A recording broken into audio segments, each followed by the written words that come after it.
Halo, Mbak. Halo. Halo. Agak ini bareng ya. Kita sedang ada, bukan tamu sih, berarti kita yang bertamu ke tempatnya Mbak Maya. Ya. Mbak Maya. Nah, boleh diperkenalkan Mbak Maya seperti apa, kegiatannya apa? Gitu. Aku seperti apa ya? Well, nama panggilan aku Maya. Nama panjangku Herdina Rizky Damayanti, but you will find me on social media Herdina Maya Purwoko. Terus aku ada di Sanggar Wani Migunani, aku juga mengelola sanggar. Jadi Sanggar Wani Migunani ini bergerak di bidang tekstil ya, tekstil pewarna alam, jadi kayak batik, pewarna alam, ekoprint dan sebagainya. Nah di situ kami juga memberdayakan sebenarnya bukan pemberdayaan sih, lebih kayak ke kita berbagi ilmu ya, berbagi ilmu ke anak-anak muda, terus kita berbagi ilmu ke ibu-ibu tunggal dan sebagainya tentang batik ini sampai mereka lebih ke mandiri. Jadi kayak sebenarnya Mbak Maya ini, Mbak Maya, apa Kak Maya atau Ses Maya? Enaknya Kita kita aja, Moses juga boleh, kau boleh. kok melambai. Jadi bisa dikatakan Mbak Maya ini seniman ya, let's say. Mbak Maya ini apa sebenarnya? Nah iya, maksudnya sebagai profesi seniman atau apa gitu? Aku kalau dibilang seniman, aku bukan seniman. Aku lebih ke kalau pekerja seni ya. Kebetulan aku lulusan S2 Tata Kelola Seni ISI. Oh, benar. Tapi ya tata kelola. Tapi aku lebih condong di pekerja seni iya. Kalau aku seniman enggak, karena karyaku tidak sebanyak seniman-seniman pada umumnya. Tapi kalau aku bekerja dengan seni, bisa dikatakan begitu. Karena aku di Sanggar, kita memberikan workshop seperti batik. Itu kan termasuk seni dan budaya ya. Jadi ya bisa let's say kita bilang adalah aku pekerja seni. Jadi mungkin untuk nanti teman-teman yang nonton ini kan akan bingung Mbak. Jadi kayak apa sih bedanya kayak seniman sama pekerja seni itu lebih spesifik atau lebih gamblangnya bedanya bagaimana? Perbedaannya. Segmennya. Segmennya. Untuk pekerja seni sama seniman itu jelas berbeda. Kalau seniman itu dia jelas harus punya karya. Pertama. Terus kedua karyanya itu harus bisa berfungsi untuk masyarakat. Terus bagaimana pengabdian si seorang seniman ini gitu terhadap masyarakatnya melalui karyanya. Tapi kalau pekerja seni, kita bekerja dengan seni, jadi kayak aku dengan batik-batikku. Atau misalkan ada penyanyi, bagaimana penyanyi ini bernyanyi dengan karya-karya orang lain. Siapa tuh Mbak? Ya, jadi dia bekerja melalui nyanyiannya gitu. Kan itu masuk seni ya. Atau dia pemain biola gitu, tapi dia ikut konser kemana-mana. Jadi mereka punya karya, pasti punya karya gitu. Cuman karya itu tidak sepublish seperti sastrawan, seniman. Yang jelas karya itu untuk masyarakat, untuk dia dan masyarakat. Itu namanya yes, seniman dan pekerja seni. Maka sejauh itu Perbedaannya gitu. Sejauh itu. Nah ini kan kalau dibilang tadi lulusan tata kelola seni ya, S2 lagi ya kan. Terus kenapa kok ambilnya seni di batik Mbak? Itu alasannya apa? Kenapa aku ambil batik itu sebenarnya aku dulu S1-nya teknik lingkungan. Ya. Teknik lingkungan. Terus kebetulan aku ada kerja sama, aku masuk ke batik. Cuman aku tidak pernah tahu proses batik sebenarnya. Aku tahu proses batik itu pada saat aku harus bekerja sama dengan Balai Besar dan Kerajinan dan Batik di Jogja. Mereka minta kita menganalisa polutan limbah batik yang ada di Jogja untuk seluruh IKM pada saat itu ada di Imogiri. Terus kita analisa, karena kita harus menganalisa limbahnya sehingga kan kita harus belajar tentang proses ya, seluruh proses. Dari proses batik awal sampai proses pewarnaan sampai akhir. Jadi kan kita belajar. Terus sampai akhirnya menyimpulkan bahwa logam cair di dalam proses pewarnaan itu terpendam sangat banyak di sumber airnya di Jogja. Jadi karena mereka langsung buangnya ke tanah tanpa tanpa ada kayak bak kontrol. Kita namanya bak kontrol ya kalau kami. Apa itu, Mbak? Bak kontrol itu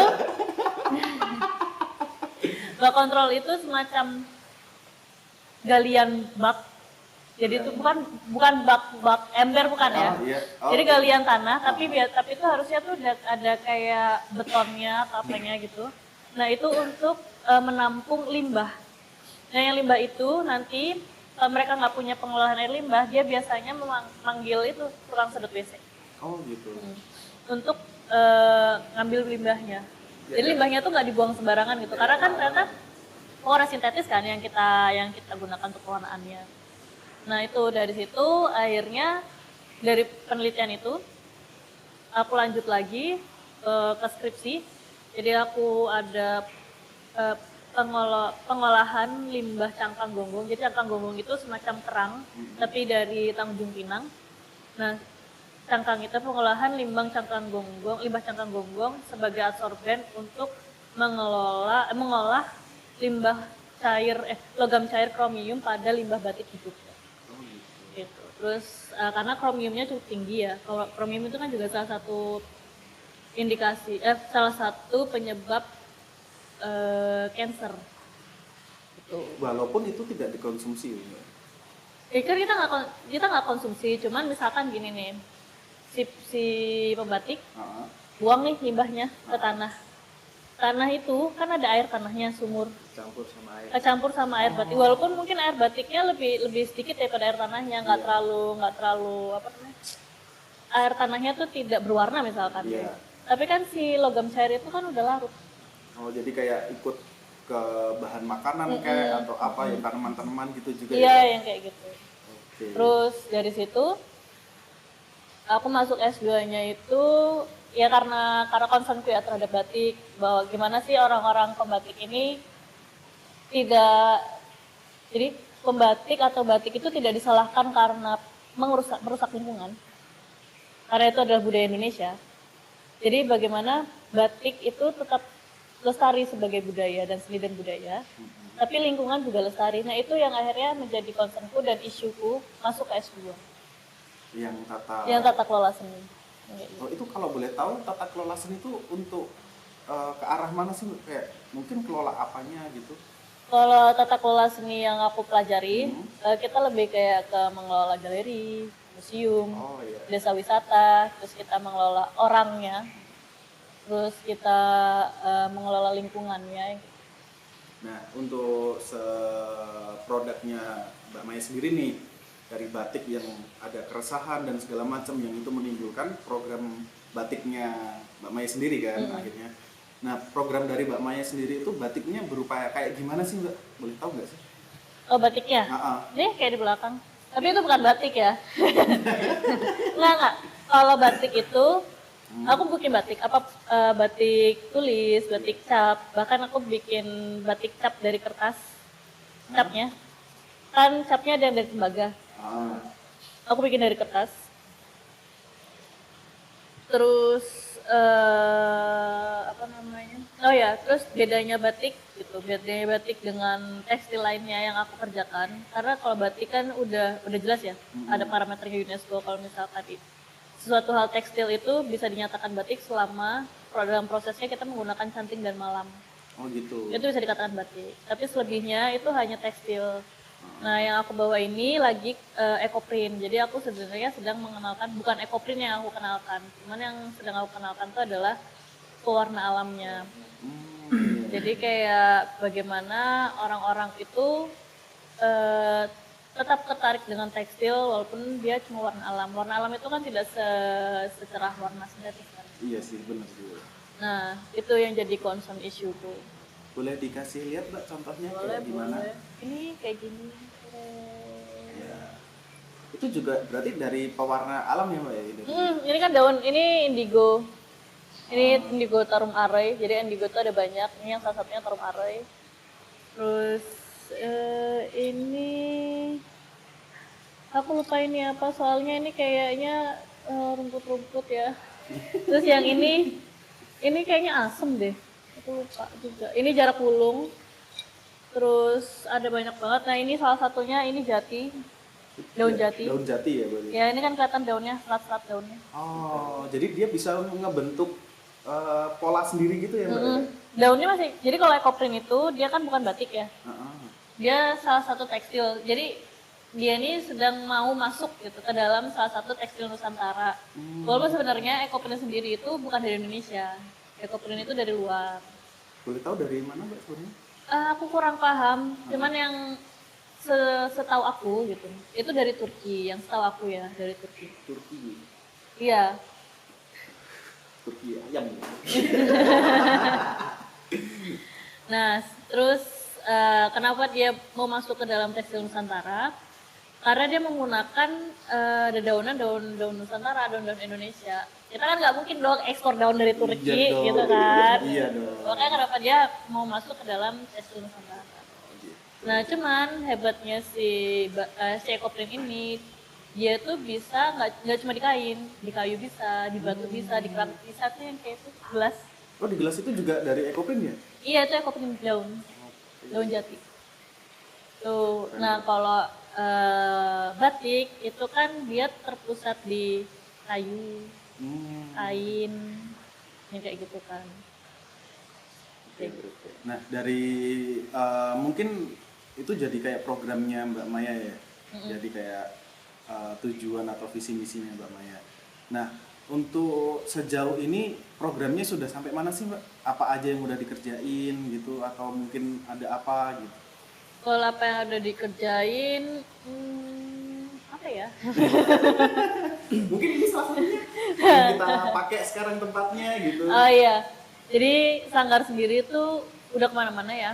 Jadi sebelum aku turut mengelola tuh ada tanteku namanya Awit Radiani. Jadi beliau tuh memang masternya batik, masternya batik di Indonesia. Jadi beliau juga ASEAN Youth lah dan sebagainya. Jadi aku nggak cuma belajar batik sama beliau, aku belajar banyak hal. Belajar tentang bagaimana mengelola, belajar bagaimana apa ya namanya, bagaimana berwirausaha, bagaimana apa? Iya, struggle-nya. Jadi kalau Tante Awit selalu bilang tuh, orang kalau usaha itu harus ada spiritnya. Spirit. Fighting. Iya, fightingnya. Jadi kalau misalkan kita udah menggebu-gebu, oh, aku harus dapat 50 juta, aku harus dapat 1 miliar gitu, itu nanti pada saat strugglingnya gitu, itu kita udah loyo duluan, karena kita kan nggak bisa mencapai ekspektasi itu kan. Iya benar. Nah, sedangkan dia nggak selalu kayak ya udah jangan makan ekspektasinya, tapi makan sakitnya dimakan dulu. Proses untuk menujunya ya Mbak? Iya, itu dihajar dulu. Mau nggak makan, mau cuma makan nasi pakai garam. Sering banget aku dimarahin kayak, masa sih nggak berani makan nasi pakai garam? Iya juga ya gitu. Sedangkan kamu milih jalan hidup ini, berarti kamu harus berani makan nasi pakai garam. Oh iya juga ya kalau nggak gitu. Resiko. Atau Iya, makan resiko. garam pakai nasi. Iya, ya atau nggak garam pakai nasi, bener juga ya. Garamnya lebih banyak dari nasi. Iya. Nah hal yang kayak gitu sih. Terus, nah beliau itu kan sudah menjalani pemberdayaan banyak banget ya. Beliau sudah masuk ke lapas kemana. Nah aku di sini kan kayak ikut mengelola sanggar. Ini aku turut mengelola sanggar ini sehingga program yang udah berjalan bersama aku ya sama nggak jauh beda. Kita juga pemberdayaan. Kita kemarin udah ke Dieng, kita semacam membuat identitas khas untuk desa wisata di Dieng, di desa Pegundukan pada saat itu. Terus kita juga terus udah ke Kalimantan juga kita untuk mencari pewarna alam khas dari desa itu juga. Terus kita juga kita juga di Magelang cukup lama pada saat itu karena di sana banyak janda juga. Terus kita ngasih pelatihan ke janda-janda itu. Terus kita juga nyari khasnya daerah situ juga itu apa. Makanya kayak kalau di Tata Kelola ini kan ada namanya pengelolaan desa wisata ya yang semacam itu yang kita lakukan juga salah satunya. Jadi kita tidak hanya memanage orang-orangnya, tapi kita juga memanage lingkungan. Terus, nah akhirnya setelah sekian lama kita berjalan dan setelah sekian tahun tanteku yang sudah jalani gitu, kita di calling gitu sama Kemenkumham untuk mengelola gedung. namanya Gedung Gria Abipraya. Nah, Gedung Gria Abipraya ini di bawah naungan Kemenkumham dan Badan Pemasyarakatan. Nah, karena ini kan Indonesia lagi mau ada restoratif justice, jadi kayak nanti itu nggak semua orang masuk penjara gitu. Jadi nanti hukumnya beda-beda. Jadi nanti ada di pengadilan tuh hukumannya tuh, oh ternyata kamu hukumannya bisa ini, tapi wajib lapor, kamu bisa ini wajib lapor. Nah, di sini tuh jadinya mereka yang hukumannya mungkin wajib lapor itu bisa mengikuti hal-hal produktif dan kreatif. Nah, disinilah kita masuk namanya seni budaya. Karena yang kita bawa kan misalnya cuma seni budaya, kayak batik, kayak apalagi kita dari isi ya, kita orang-orang isi. Jadi kita kenal banyak seniman dari lukisan apa dan sebagainya. Nah, akhirnya kita buatlah itu workshop di gedung ini untuk mengaktifkan gedung yang kosong ini gitu. Di Abipraya kan banyak ya, ada di seluruh Indonesia. Nah, kita ngebuat di Jogja ini untuk lebih ke produktif sih tadinya. Kita nggak kepikiran macam-macam, kita cuma kepikiran seenggaknya ini produktif gedung ini. Ini gedung udah gede banget, ngapain daripada kosong lompong, ya udah kita manfaatkan untuk kegiatan produktif. Pada saat itu kita bersama klien pemasyarakatan itu yang baru keluar itu namanya klien pemasyarakatan. Bahasanya klien Pemasyarakatan, iya. Dari bapaknya namanya klien pemasyarakatan. Nah, kita bersama para klien itu kitanya itu ngebuat workshop week. Kan kita sebagai kelompok masyarakat yang diajak bergabung untuk mengelola ini. Kita ngadain workshop week untuk klien pemasyarakatan itu dari ekoprint, terus batik, terus pokoknya macam-macam tentang tekstil sampai crochet. Kemarin tuh kita ada dari Australia datang bikin crochet. Jadi kebetulan aku jadi translatornya. Udah aku nggak bisa crochet kan, crochet itu kan kerajut. Aku tuh sebenarnya nggak bisa kerajut. Karena aku jadi translator, akhirnya kan aku terpaksa untuk belajar tuh. Akhirnya aku bisa rajut. Yang kayak aku nggak ngerti ini gimana, ini apa, terus semuanya mbak itu ngomong apa kayak sebentar. What is this? How is this? Kayak gitu kan, akhirnya belajar. Akhirnya aku translatein. Jadi sekarang bisa. Jadi bisa, terpaksa. Kalau nggak bisa. Bisa karena terpaksa ya? Iya. Prinsip apa itu? Kepepet sih lebih tepatnya. Kepepet, temuan aku kepepet. Terus ngejahit, kita kan juga ngejahit ya. Jadi kita nggak cuma bikin, tapi kita juga, maksudnya nggak cuma bikin kainnya, tapi kita juga mengolah kainnya jadi produk. Memproduksi berarti. Terus ya bersama klien pemasyarakatan ini berkembang sampai akhirnya kita bisa membuat panggung Abipraya. Jadi kan, nah setiap Selasa Wagen di daerah Malioboro sampai mau alun-alun utara ini itu kan tidak boleh ada motor masuk kan? Iya. Karena itu selalu ada event seni dan budaya. Selama jalan itu kan event seni budaya, jadi itu kayak per gedung gitu. Mereka tuh mengeluarkan event dan seni dan budaya masing-masing. Nah, karena kami punya teman seniman ataupun seniman teater ya, kami punya seniman teater banyak, teman-teman itu kami kumpulkan seniman-seniman ini. Kami ajak diskusi bagaimana kita membuat panggung Abipraya. Jadilah teater Abipraya. Dari teater Abipraya ini akhirnya kita dapat nih anak-anak baru. Jadi sampai teman-teman kami yang kekurangan, maksudnya kayak lebih kayak berkebutuhan khusus gitu, itu ikut dalam teater Abipraya ini, terlingkupi. Bahkan sampai klien pemasyarakatan aja itu juga masuk ke dalam lingkup teater Abipraya. Yang teater Abipraya itu kan di bawahnya Sanggar Wani Migunani.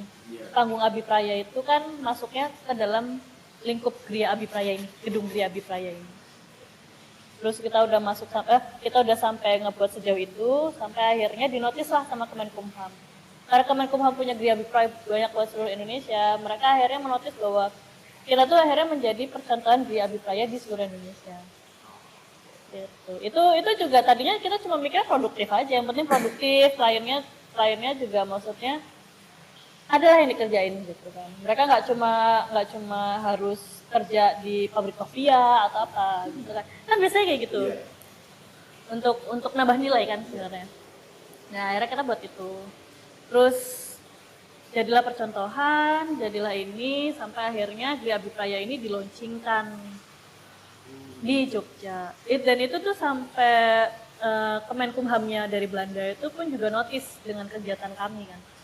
Mereka juga termasuk terheran-heran yang kayak bisa seaktif ini. Gitu. Kok bisa gitu? Iya, seproduktif dan sekreatif ini. Nah sampai baru kemarin ini kita dapat dari dana keistimewaan untuk membuat workshop menulis naskah drama. Karena kita terkenal dengan teaternya, akhirnya kita membuat workshop penulisan naskah drama. Nah itu kita didanai oleh dana keistimewaan under Dinas Kebudayaan. Terus kita juga masuk ke live YouTube-nya Sabang Komunitas yang juga under Dinas Kebudayaan.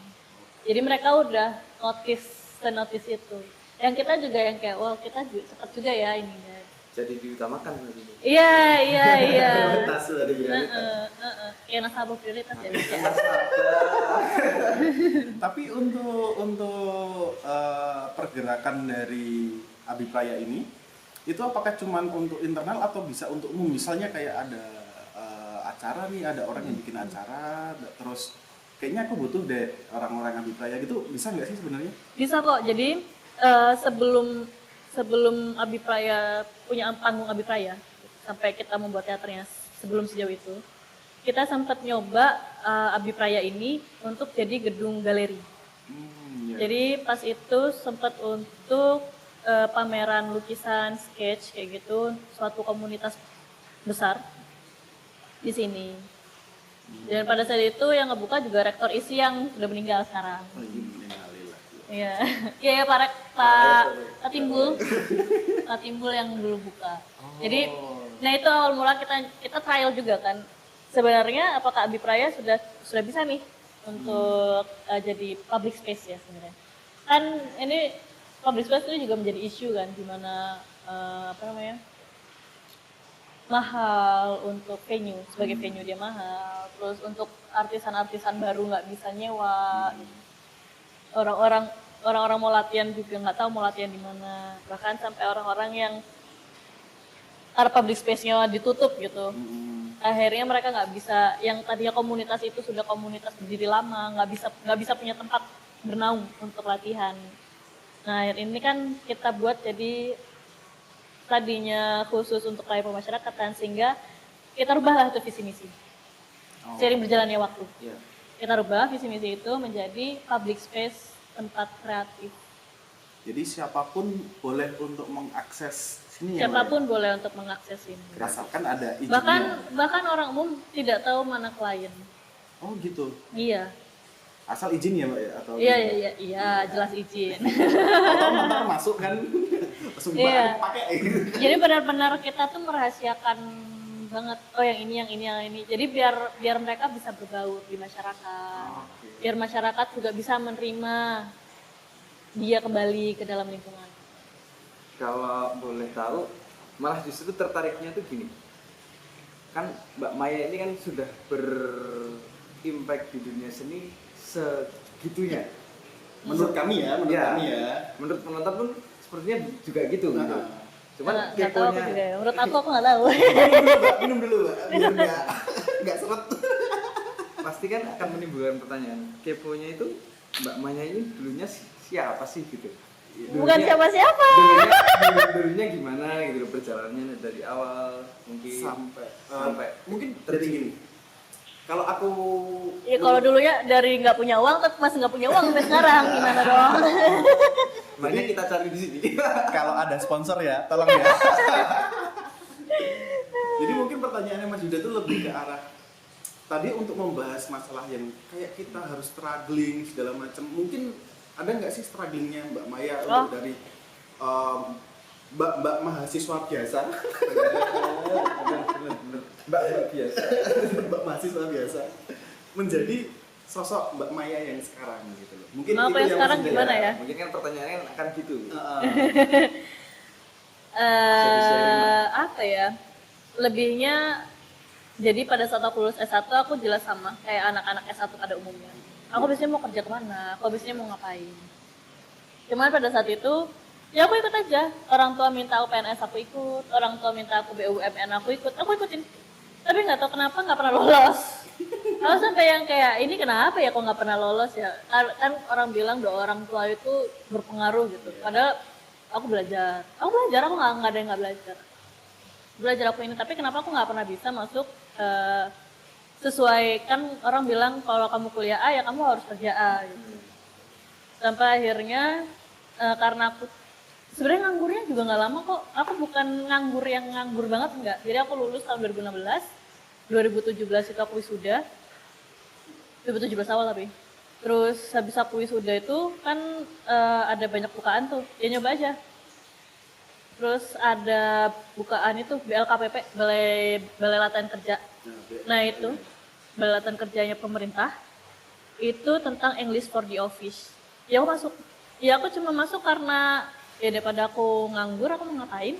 Aku masuk aja. Aku kan cuma sesimpel itu pikiranku. Aku nggak mikir yang aku habis ini mau kerja ini, enggak sama sekali. Aku kayak ya udah yang penting aku produktif aja gitu. Walaupun aku nggak punya uang, yang penting aku gaya dulu kan. Yang penting kejar dulu, nggak punya duit. Yang penting sombong. Yang penting sombong dulu. Udah aku masuk, terus karena aku bisa bahasa Inggris, aku bisa ngobrol sama foreigner, dan sebagainya.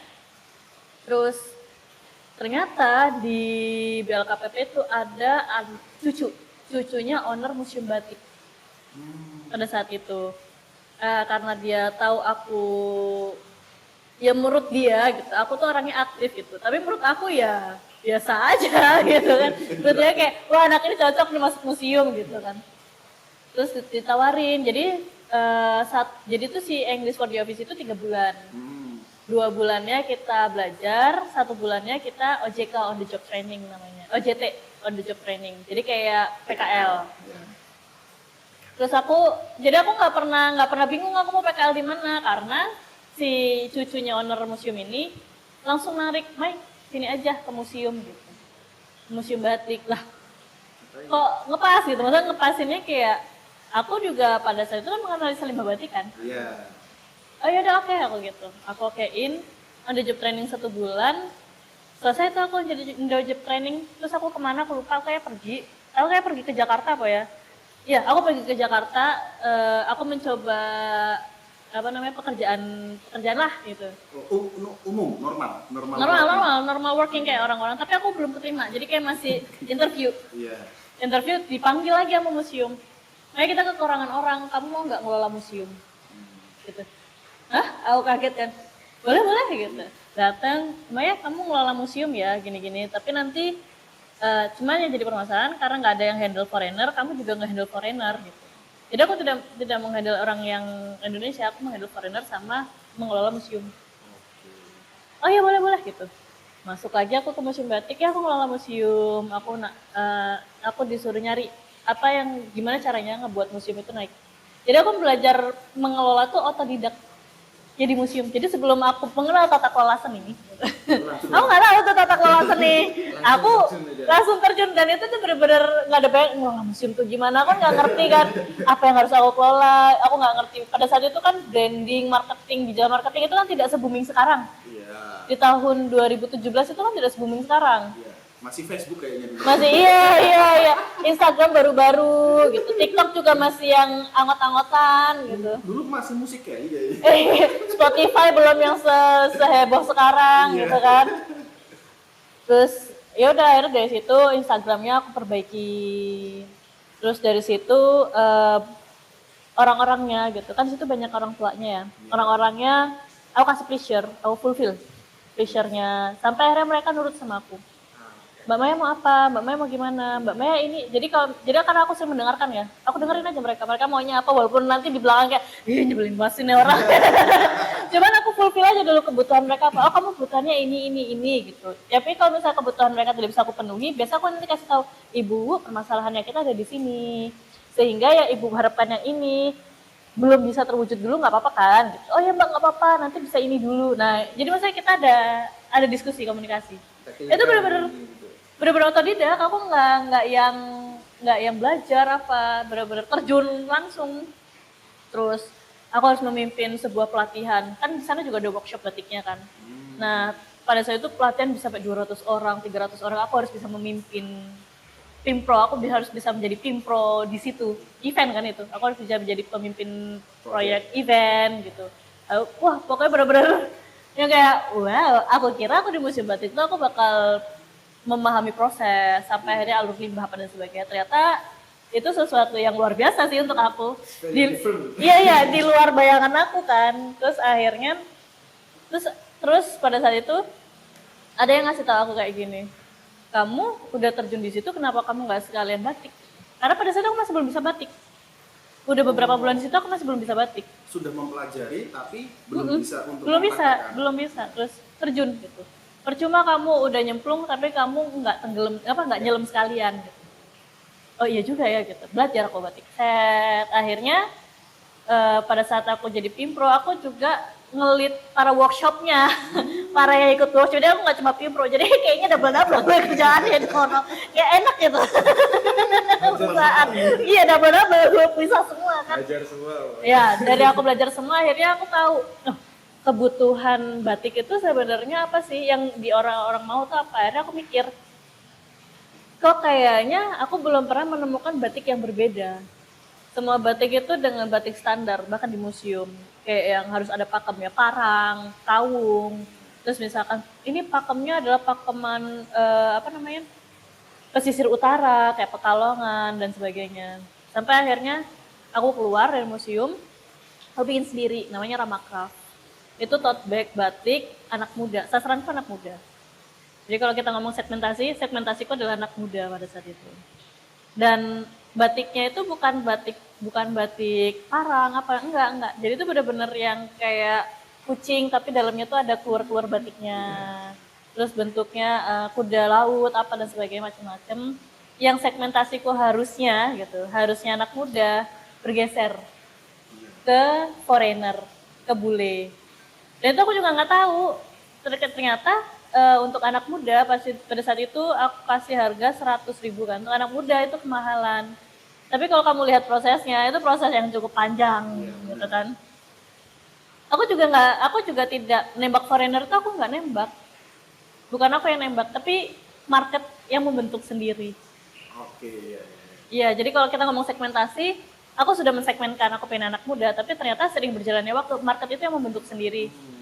Ternyata they choose my product, who choose my product ya market itu sendiri gitu. Bukan segmentasi di awal yang aku bentuk, yang aku mau. Ternyata foreigner nih, sampai akhirnya aku harus ekspor kecil sih sebenarnya, bukan ekspor yang kontainer enggak, ekspor kecil. Aku baru belajar usaha, ternyata aku harus belajar ekspor. Kita kita mikirnya bahwa ekspor itu duit besar apa dan sebagainya. Ya aku, wah iya juga ya, didalerin apa dan sebagainya. Itu aku harus ekspor ke Australia, Jepang, ke Amerika, terus kemana lagi pas itu aku lupa. Pas itu Ramacraft itu. Ternyata untuk ekspor itu modalnya juga besar. Boncos tuh aku, boncos di pengiriman, terus belum packaging produk apa dan sebagainya, benar-benar di luar itu aku lah, di luar prediksi. Terus aku kerja lagi. Jadi karena ya menurut orang tua aku, kamu usaha aja nggak naik-naik. Belum worth it gitu ya? Iya ya, aku usaha tuh nggak naik, untung nggak ada. Terus aku masih gitu-gitu aja. Terus mau ngomong apa ya, mau jadi apa gitu. Terus ya udah aku kerja lagi gitu. Aku kerja lagi tuh untuk nari modal lagi. Nggak, aku harus bisa nih usaha gitu. Terus aku dikenalin sama ayahku, si Tante Awit ini. Belajarlah aku sama Tante Awit. Nah selama perjalanan aku belajar sama Tante Awit, kan aku belajar pewarna alamnya tadinya. Cuma pengen pewarna alamnya aja, karena aku nggak tahu pewarna alam. Jadi batiknya aku bisa, tapi aku nggak bisa pewarna alamnya. Belajar sama Tante Awit karena aku pewarna alam, diajarinlah ekoprint. Ekoprint itu untuk aku menghafalkan ini yang bisa warna merah, ini bisa jadi warna kuning, ini bisa jadi warna hijau. Identifikasi dari si daunnya itu. Iya, ya dari daun, kayu atau apapun itu, jadi warna. Jadi kan, ya aku jadi hafal kan karena Karena kan ekoprint. Kalau ekoprint itu kan kita benar-benar lihat langsung ya. Gimana sih ya? tahu perubahan. Iya. Nah kalau batik itu kan Nggak nggak langsung gitu. iya gitu. Terus aku belajar banyak, ya aku belajarnya dari situ sampai akhirnya aku masuklah ke S2. Aku S2 di situ dengan tadi tuh aku bilang yang kelestarian batik sebagai seni budaya selaras dengan kelestarian lingkungan. Aku masuk S2 bla bla dan sebagainya, di Sanggar aku juga belajar banyak hal sampai akhirnya itu aku juga belajar tuh tiba-tiba juga diterjunin kok sana workshop terjun, jadi aku nggak siap apa-apa, ada yang kayak workshop gitu nggak. Tapi pada saat itu aku cukup ambisius ya. Iya. Ya gimana ya, namanya anak masih muda, Emang masih muda? pas itu umur 24-25 tahun itu. Muda dulu. Muda banget. Padahal masih umur segitu, aku ambil S2, terus maksudnya impianku tuh banyak. Aku ambisius, anger, emosional dan sebagainya yang tidak bisa aku kontrol bahkan sampai sekarang ya. Nah sering belajarnya, ya dari itu tiba-tiba aku dipanggil ke Bogor. Dengan tiba-tiba yang kayak, Mbak kita workshop yuk di Bogor, yang kayak, hah? Oh gitu. Tadinya tuh kayak bingung, Bogor nggak ya, ke Bogor nggak ya gitu. Nah ini kalau aku nggak ke Bogor bisa handle gitu. Ya udah nggak apa-apa Bun, santai aja gitu sama teman-temanku kan, teman-temanku S2. Terus tiba-tiba nggak, jadi tuh aku bilang ke Bogornya tuh H-1. Aku telepon, aku ke Bogor sekarang. Itu H-1 besok udah. Aku baru bilang sekarang. Tadinya tuh aku masih ragu ke Bogor nggak ya, ke Bogor. Tapi aku mikir lagi gini. Pada saat itu kenapa aku mikir, karena aku nggak ada biaya. Jadi misalkan aku minta orang tua aku, nanti dibilang nanti untungnya di sana berapa, ini gimana gitu loh. Jadi kayak aku nggak berani untuk bilang Maya harus ke Bogor karena pelatihan ini, tapi nggak tahu duitnya berapa. Aku nggak berani bilang kayak gitu. Itu yang ngebuat aku pada saat itu kebingungan. Sampai akhirnya aku kan pas itu masih sama Tante Awi tuh, karena kita lama di Magelang kan. Aku bilang, Tante ini gimana ya, aku mau ke Bogor, tapi aku nggak ada biaya ini, aku bilang kayak gitu. Sama Tante Awit, akhirnya bikin produk gitu. Bikin produk set, terus aku ngejualin produk pada saat itu yang kerudung-kerudung ekoprint. Itu laris banget, kerudung-kerudung ekoprint. Laris banget sampai, terus Tante Awit nanya, gimana? Aku bilang, ya udah Tante, kayaknya aku udah cukup deh untuk aku nginep, untuk aku apa. Apalagi sana aku ada temen kan di Bogor, terus untuk aku hidup. Ya udah berangkat. Aku bisa sendiri kan, bisa handle sendiri kan, bisa Tante. Aku nggak perlu hadir kan, dia bilang, aku bisa. Berangkat literally sendirian, pas itu masih COVID dan aku naik bus. Aku males naik kereta, harus rapid apa dan sebagainya kan, naik bus aku. Terus jadi pas aku nyampe, yang ditanya sama Tante Awi tuh, aman, bisa, ini gitu kan. Pas orang tua aku telepon tuh yang kayak, ngapain di sana? Kok gini, kok gitu ya enggak? Terus aku bingung kan ngejelasinnya. Emang nanti ada beberapa peserta dan sebagainya gitu. Maksudnya kayak, oh sangat berbeda ya bagaimana ekspektasi orang tua dan ekspektasi. Maksudnya aku menganggap si Tante Awit ini kan udah kayak ibuku juga ya. Terus sampai akhirnya aku workshop nih. Workshop selesai aku udah nginep 1 hari lagi di Bogor karena kan ya jalan-jalan lah, gila loh, jalan-jalan. Udah sampai Bogor. Main ke sana Bogor apa dan sebagainya. Aku nyobain tuh semua kuliner Bogor. Oh, duit gak bisa habisin, sumpah. Apa kuliner paling enak di Bogor? Apa? Aku suka sumsum, sate sumsum itu loh. Ada di Bogor sate sumsum. Kamu coba cari di Maps. Dan cuma satu-satunya ada di Bogor cuma itu. Maksudnya di daerah lain tuh nggak ada si sumsum itu, sate sumsum itu. Itu tulangnya ditusuk gitu apa gimana? Nggak tulang, sumsumnya diambil, sumsum kayak daging sapi terus jadiin sate. gitu. Enak banget, serius. Kayak kalau ke Bogor aku pasti akan makan itu sih, nggak ada yang lain. Aku nelfon Tante Awit nih, ini gimana ya Tante ya, ini aku cuma nggak untung, iya nggak apa-apa gitu ya, nggak apa-apa, kenapa harus untung, dia bilang gitu kan.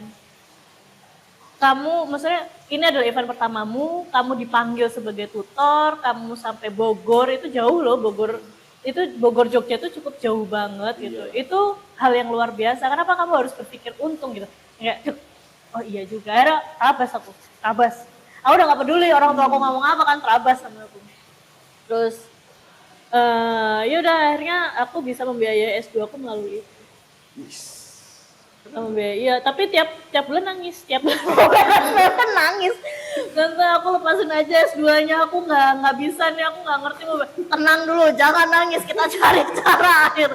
Tante ini gimana sampai akhirnya kan ada pada saat itu kewirausahaan muda, inovasi produk, tapi dari yang alam-alam gitu. Aku ikut tuh Future League by Avoskin. Aku masuk 20 besar. Nah, Tante Awit notice tuh, oke, kita lebih tinggi lagi yuk, kita upin lagi gitu. Masuklah di DSC. DSC tuh bukaan, DSC tuh Diplomat Success Challenge. DSC bukaan, ambil gitu. Wah, udah bingung kan Tante, tapi aku nggak ngerti ini apa, udah gitu kan. Wah, tinggi aja kan aku udah terus kita magang kemana, habis ada proses video kan. Udah kamu ngikutin aja settinganku, siap. masuk sampai Jakarta. Masuk dari 18.000 apa 20.000, aku masuk 1.000. Masuk lagi aku 100 aku harus ke Jakarta. Deg-degan. Aku tuh nggak ada baca, nggak ada apa, karena kan kita harus pitching 1 menit, bayangin pitching cuma 1 menit untuk mengenalkan produk, gimana coba? Bingung nggak lo? Ini produk tapi lo harus meyakinkan dalam waktu 1 menit. Cuma 1 menit ya? Cuma 1 menit. Selain meyakinkan, kamu juga harus tahu untungnya berapa, keuntungannya akan gimana, kenapa kamu memilih ada hibah ini, kamu harus paham. Di saat aku datang, aku tuh harusnya jam 4 sore masuk, jadi aku datang di jam 2 siang. Terus aku masuk ke kamar mandi kan kayak yang deg-degan gitu loh. Orang tuh pada baca tulisan, pada nulis kan. Gitu, terus pada ngemenitin 1 menit kan kayak what kayak gitu kayak gitu. Terus aku yang kayak, Tante aku nggak ngerti ini, kalau emang nggak bisa maafin aku bilang gitu. Hajar gitu, dia bilang kan. Iya, hajar masuk 40 besar. Masuk 40 besar aku gitu. Terus aku ada inkubasi beberapa hari pada saat itu untuk ada lanjutan lagi, harusnya lanjut ke Lombok sama Bali. Aku masuk 40 besar, aku bilang kayak gitu kan ke Tante Awet. Oh bagus itu, kamu udah bagus, ya udah gitu. Terus, kalahnya aku pada saat diskusi. Nah pada saat itu kan aku masih yang anger, emotionally, ambisius dan sebagainya. Nah pada saat diskusi gitu, diskusinya itu lebih ke diskusi otak aja, kayak kita kasih study case nih. Bagaimana kamu menyelesaikan study case ini, kamu sebagai pelaku usaha. Ya aku ambisius nih, ini apa dan sebagainya, kalahku di situ. Terus aku mereka yang di bawah tuh 16 besar, aku masuknya ke 20. Yang di bawah 16 besar, aku masuknya ke 20. Jadi tapi di hari pertama aku masuknya 16. Udah sempat masuk ke 16 nih. 16 masuk nih, mundur. Jadi kayak maju mundur akhirnya aku udah kayak deg-degan mate ini 16 apa enggak nih, 16 apa enggak nih gitu kan. 20 pulang tuh aku. Udah kayak Afi itu loh yang apa? Yang apa namanya dieliminasi. Terus keluar aku bilang, Tante maaf ya, aku cuma sampai segini doang, aku nggak bisa sampai ke Lombok. Ya nggak apa-apa, itu udah bagus sih. Tapi akhirnya aku menyadari di situ, oh ternyata untuk kamu menjadi pengusaha itu bukan ambisi, bukan anger, bukan emosional, tapi bagaimana kamu bisa mengelola ambisi itu, gitu. Kamu bisa mengelola emosi dan anger itu menjadi suatu hal yang lebih positif. Bagaimana? Jadi misalkan kamu dikasih kasus nih, ya bagaimana kamu bisa mengelola kasus itu? Sebenarnya lebih ke itu, bukan kamu mengelola kasus itu dengan ambisimu, tapi lebih ke kamu tenang, calm down dulu. Bagaimana nih ini bisa selesai gitu. Akhirnya aku belajar dari situ. Oh, ini yang jadi salahku tuh di sini. Karena aku jadi tahu kayak oke gitu. Terus nggak lama tuh tiba-tiba dipanggil tuh sama National Geographic dari Grab Mart Singapura. Iya. Yang jadi cita-cita itu kan meeting lion ya. Bukan. Di syuting untuk pemudi yang melestarikan batik pewarna alam. Karena pewarna alam itu kan hampir punah ya. Terus mati suri mungkin ya. Mati suri mungkin. Iya. Udah enggak ada. Iya, mati suri gitu. Aku di syuting sama National Geographic untuk itu juga kan, terus nggak lama aku kena Omicron tuh. karena syutingnya kan sampai malam dan beberapa hari gitu kan. Mbak dapat apa dari National Geographic? Kayak aku itu siapa, aku dikasih National Geographic udah kayak luar biasa. Masih tanyain dapat apa gitu. Terus dari National Geographic itu tiba-tiba mulailah itu aku naik, aku dipanggil jadi narasumber sampai ke Surabaya, sampai kemana. Aku dijadiin narasumber di UPN, di kampus di mana kayak dari situ. Set. Jadi kalau ditanyain uangnya ya nggak ada uangnya. Tetap uangnya, iya, uangnya habis. Buat beli sum-sum tadi kan. Kayak gitu. Jadi kalau boleh kita asumsikan nih kan, turning point-nya tuh di mana sih? Dari yang struggling terus turning point jadi kayak mulai enak gitu. Apakah dari yang 20 besar tadi? Turning point-nya aku. Maksudnya aku udah mulai dapat nyamannya. Menikmati perjalanan ini ya. Oh iya, tadinya mau nangis. Itu pada saat aku tiba-tiba dipanggil Sejauh Mata Memandang. Tahu brand itu? Itu brand terkenal, brand Indonesia. Dia juga mengelola limbah jadi kain. Dan itu ambasadornya Dian Sastro. Tiba-tiba aku di-calling, Mbak, kita kolaborasi ya gitu. Karena mereka ada nganu di Art Jok, terus kami diminta kolaborasi untuk mendukung Art Joknya, terus sama workshop. Nah di situ tuh mulai yang kayak aku kaget. Awalnya tuh aku nggak ngerti Sejauh Mata Memandang. Sejauh apa Mbak? Sejauh apa? Ya, masih yang Lola nggak ngerti, kita bener-bener aduh tolol sih. Gitu. Nah dari situ aku mulai menurunkan ekspektasiku. Ambisiku tuh mungkin aku masih punya ambisi yang sama, cuman kayak aku tidak, untuk aku gitu sekarang, aku tidak semenggebu itu. Turun tuh, akhirnya aku cari Sejauh Mata Memandang. Oh, kaget, lah gitu. Apa nih gitu? Gitu, akhirnya aku, ternyata dari Sejauh Mata Memandang itu cukup antusiasnya terhadap kami gitu, itu cukup luar biasa. Sampai akhirnya kita bisa ke hotel-hotel gitu. Terus nggak nyangka masuk ke Menperin, aku ke Bali hampir 2 bulan ya gitu. Terus macam-macam lah sampai akhirnya aku lulus S2. Nah lulus S2 ini kan aku juga pengen banget ya ngerasain bagaimana tata kelola seniku bisa aku pakai. Mengimplementasikan. Iya mengimplementasikan. Walaupun sebenarnya udah aku implementasikan gitu. Cuman aku pengen ngerasain yang lain aja gitu kan. Aku nggak nyangka ternyata aku bisa sampai Art Jakarta, aku bisa ngurusin seniman Korea, kurator Cina gitu-gitu yang kayak untuk aku cukup luar biasa sih.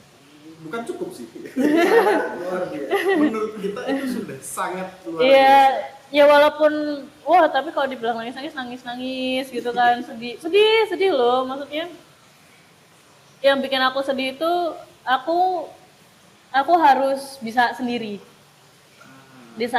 Di saat apa ya, orang-orang di saat kayak teman-temanku selalu selalu bilang gini, kalau misalkan mereka terpuruk, mereka jatuh itu mereka nanti akan calling orang tuanya gitu. Aku nggak bisa. Kalau aku calling orang tua aku tuh jelasnya tuh ngebuat aku makin jatuh, makin depresi, makin stres, karena kan tekanannya mereka ekspektasinya mereka terhadapku tuh setinggi itu gue. Harapan orang tua coy.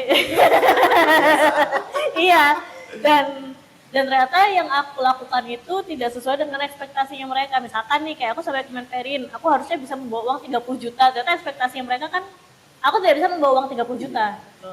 Aku hanya bisa membawa bagaimana aku menjadi best tenan apa dan sebagainya. Akhirnya aku lanjut lagi ke Jakarta apa dan sebagainya. Aku hanya bisa membawa jaringan besar. Bagaimana aku harus bisa mengelola jaringan-jaringan besar itu.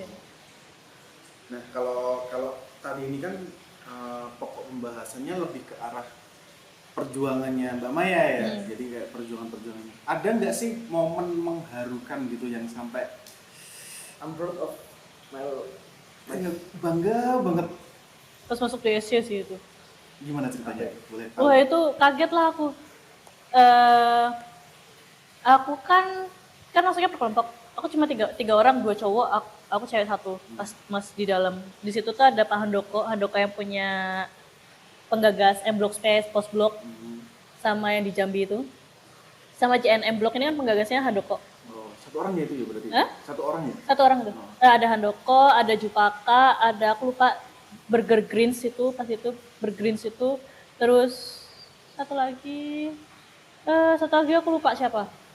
Terus aku udah ngincer banget tuh Pak Handoko karena Pak Handoko itu jadi isu dan timeline highlight banget tuh di tata kelola seni karena kan dia menata dan mengelola bagaimana ruang kosong itu menjadi ruang produktif.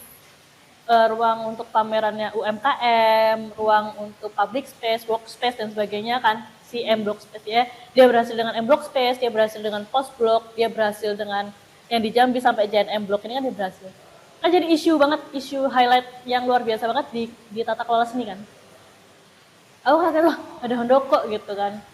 Aku pitching 1 menit tuh aku cuma yang kayak, ya saya Herdiansyah Damayanti, saya Maya, saya dari Tani Migunani, set gitu. Ini produk kami, ini yang akan kami lakukan bila kami dapat hibah, selesai. Dalam 1 menit gak nyampe. Terus di saat setelahnya aku, 2 orang itu, ngomongin income kami sekian, kami ada di sosial medianya dengan engagement sekian, terus kalau misalkan ini kami akan membuat ini, benar-benar yang sekomplit itu loh. Aku tuh gak sekomplit itu. Terus produk datang, produkku pas itu wine non alcohol. Tapi itu bisa nyembuhin orang-orang yang kena COVID. Oh gitu. Amer. Iya. Bukan Amer ya, bukan. Tapi itu benar-benar orang-orang yang kena COVID itu kayak berangsur pulihnya tuh lebih membaik. Lebih cepat gitu ya? Iya, lebih cepat dan fitnya tuh lebih fit gitu. Walaupun mereka sakit, mereka bisa ngapa-ngapain. Bukan yang tergeletak. Tapi dengan takaran tertentu kan? Iya, jelas. Maksudmu? Tapi nggak bikin mabok. Nggak bikin mabok. Alkohol tapi nggak bikin mabuk? Enggak, karena memang bakterinya tuh beda. Oh gitu. Itu. Boleh tahu nggak? Enggak, maksudnya buat edukasi teman-teman. Iya, jadi bapakku, ayahku tuh belajar sama Kiai Tanjung di Pondok Pesantren Pomosda. Belajar tentang pertanian organik sama pertanian sustainability farming itu. Aku integrated farming. Di situ. Nah, beliau itu mengeluarkan produk itu. Terus ngajarin ke siapa ayahku belajar di situ. Nah, dari situ aku belajar dari ayahku. Terus aku punya asma, aku punya alergi parah dan sebagainya, apalagi kena COVID itu gampang banget gitu kan. Oh iya. Nah, tiap hari aku minum itu ya aku cuma kena Omikron doang. Yang tidak lolos tuh di Omikron karena aku harus syuting sampai jam 2 pagi gitu terus kan. Faktor fit badannya. Iya, lebih kayak gitu. Terus ya udah, terus si Pak Handoko nanya, terus ternyata dari semua produk itu mereka sangat suka dengan produkku, bagaimana aku mempresentasikan produkku. Jadi sesimpel itu ya? Iya, jadi mereka tidak tertarik dengan presentasi yang mereka dapat anggaran berapa, mereka engagementnya, mereka nggak tertarik, cuman mereka tertarik dengan bagaimana aku mempresentasikan produkku aja. Akhirnya terpilihlah aku masuk. Terus ditanyain, kamu mentornya siapa? Gitu. Handoko, aku bilang gitu. Kamu nggak mau aku gitu kan? Iya, digituin sama Mbak Helga namanya, Helga Burger Greens. Jadi dia juga dulunya pemenang DSC tahun berapa gitu aku lupa.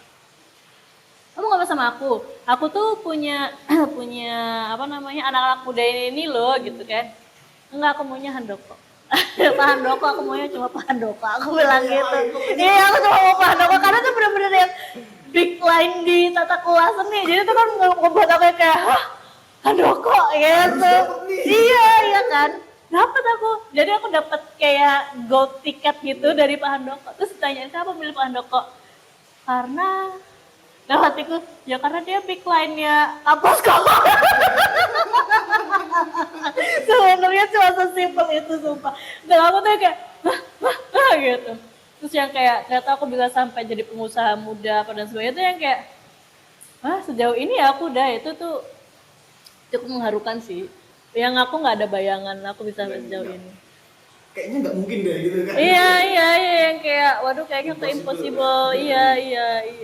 Nah, untuk lebih ininya Kak, kok Kak sih? Mbak ya? Sesuai. Minum dulu. Siap. Kita juga pengen tahu nih, karena Mbak Maya udah sejauh ini, udah banyak program yang dijalani, ada nggak sih impian-impian atau program-program yang ingin dicapai tapi masih belum nih gitu.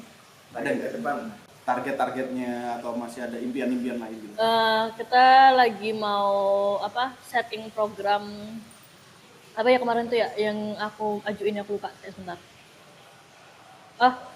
Pelestarian motif candi. Candi.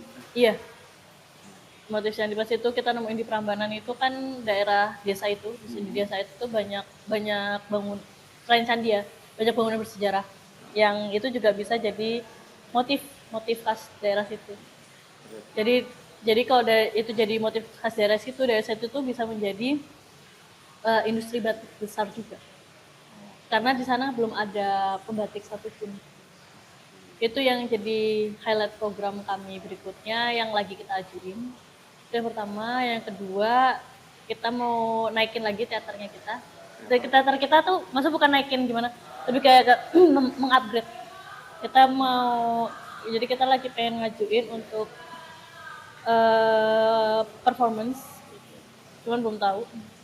Lagi kita arrange untuk performance di beberapa tempat. Terus kita juga lagi nyari anggota baru di teater GAP-nya ini. Terus ya udah cuma itu aja sih kayaknya ya. Itu ya. Ya. Tapi keren sih. Tapi keren. Apalagi yang di Prambanan itu tadi bikin Motif buat belum ada gitu loh soalnya. Iya. Kalau motif candi sih udah ada ya beberapa. Cuman kan ini Programnya candinya, candinya kan candi yang bahkan tuh ada yang belum terekspos gitu loh. terdeteksi lah. Iya. Terus juga di sana kan ada beberapa bangunan bersejarah kan gitu. Iya. Itu sih yang sedang kita lakukan selanjutnya. Keren. Berarti itu untuk next program terdekat ya bisa Iya. dibilang seperti itu ya. Planning.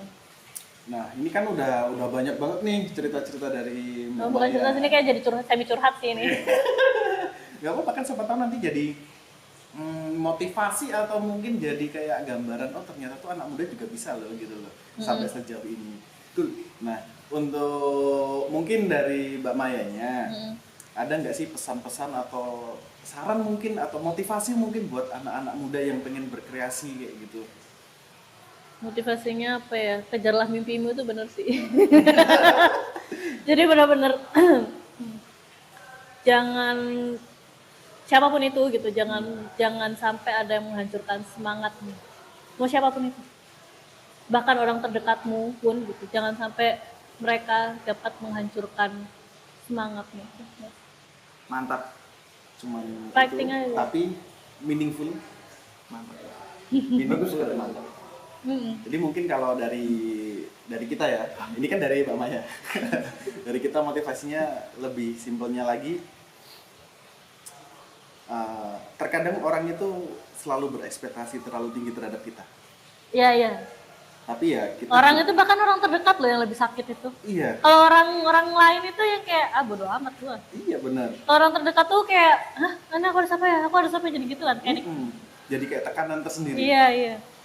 Karena adanya atau seringnya ekspektasi yang terlalu tinggi terhadap kita jangan terlalu tertrigger atau terkunci di satu motivasi itu, satu motif itu. Jadi kayak jalani apa yang kalian bisa, apa yang kalian suka, dan perjuangkan itu dengan cara kalian masing-masing. Seperti itu Mbak Maya. Masuk. Bener Mbak Maya? Oke, terima kasih untuk bincang-bincangnya. Semoga program-program selanjutnya itu makin sukses, makin lancar semuanya, dan buat teman-teman mungkin semoga bisa untuk jadi inspirasi. Terima kasih Mbak Maya. Thank you, Mbak. Thank you.